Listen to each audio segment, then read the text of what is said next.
चलिए इस वीडियो को हम शुरुआत एक प्रश्न से करते हैं और प्रश्न यही है कि क्या आप कभी सोचे हैं कि जो बारिश का जल होता है वो विद्युत का कुचालक होता है या सुचालक होता है। जैसे जो हम पानी पीते हैं उससे तो विद्युत प्रवाहित हो जाएगा, मतलब कि उसमें से लाइट प्रवाहित हो जाएगा, कोई भी बॉल वॉल जल सकता है। लेकिन क्या जो बारिश का पानी होता है वह विद्युत का सुचालक होता है या कुचालक होता है, या उससे विद्युत प्रवाहित होगा कि नहीं होगा।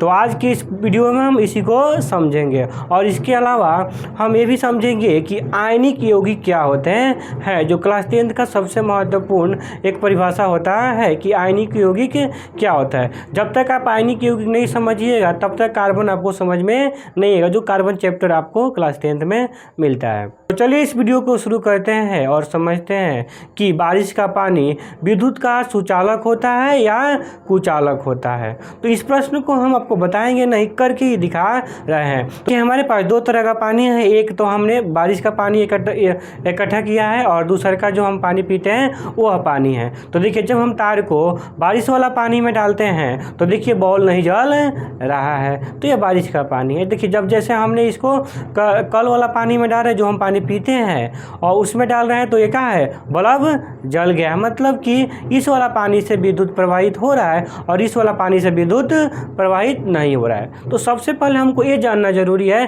कि आखिर बारिश के पानी से विद्युत प्रवाहित क्यों नहीं होता है।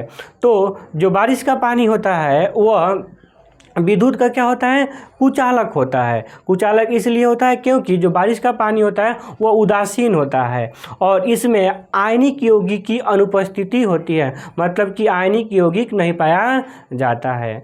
तो ये तो कारण था इसका, मतलब क्या बोलते हैं, विद्युत का कुचालक, बारिश के जल का विद्युत का कुचालक होने का। तो चलिए अब यह समझते हैं कि क्या हम बारिश के पानी को विद्युत का सुचालक बना सकते हैं। तो इससे पहले आपको आयनिक यौगिक को समझना होगा।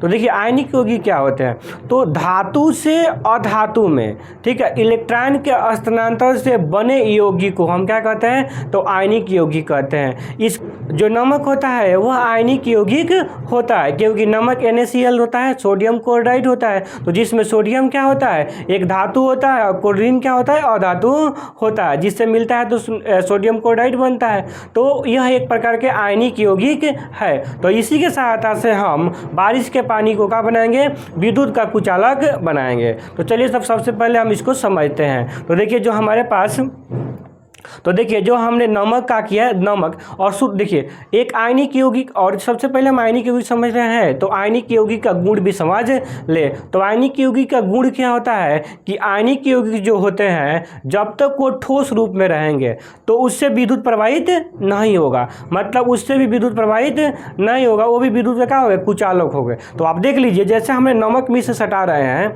तार को निकाल रहे हैं तार में, नमक में, तो देखिए नमक से इसको क्या हो रहा है, इससे विद्युत प्रवाहित नहीं हो रहा है। लेकिन जब हम इसी नमक को पानी में डाल देंगे, यानी उसको द्रव के रूप में बना देंगे, तो क्या होगा, विद्युत का यह सुचालक हो जाएगा। मतलब आयनिक यौगिक जब ठोस रूप में रहते हैं तो विद्युत का कुचालक होते हैं, और जब वो द्रव के रूप में हो जाते हैं तो वो विद्युत का सुचालक हो जाता है, यानी विद्युत उससे प्रवाहित होने लगेगा।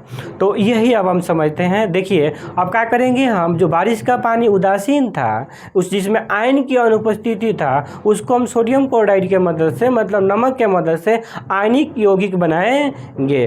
तो चलिए देखिए जब हम इस नमक को, देखिए बारिश के पानी में जैसे ही डालेंगे वैसे ही बॉल जल जाएगा। तो देखिए तार को हमने पहले इसमें रख दिया है, अब देखिए हमने नमक डाल रहा है, तो जैसे नमक डालें तो ये क्या हो गया, वो देखिए बॉल जल गया, मतलब कि इसमें आयन की उपस्थिति हो गई।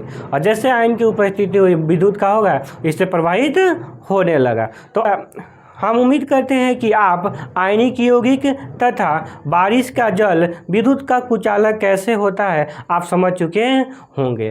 तो दोस्तों अगर आपको ये वीडियो अच्छा लगे तो आप अपने दोस्तों के बीच में इसे शेयर कर सकते हैं। अगर आप हमारे YouTube चैनल पर नए हैं तो आप हमारे चैनल को सब्सक्राइब जरूर कर लीजिएगा। और दूसरा बात दोस्तों, अगर कोई आपका दोस्त या साथी या कोई घर का व्यक्ति 10th क्लास में पढ़ता है तो वह वीडियो उसके पास जरूर भेजिएगा, क्योंकि जब तक वो आयनिक यौगिक नहीं समझेगा तब तक उसे कार्बन समझने में बहुत दिक्कत होगा, जो क्लास 10th में हमको मिलेगा।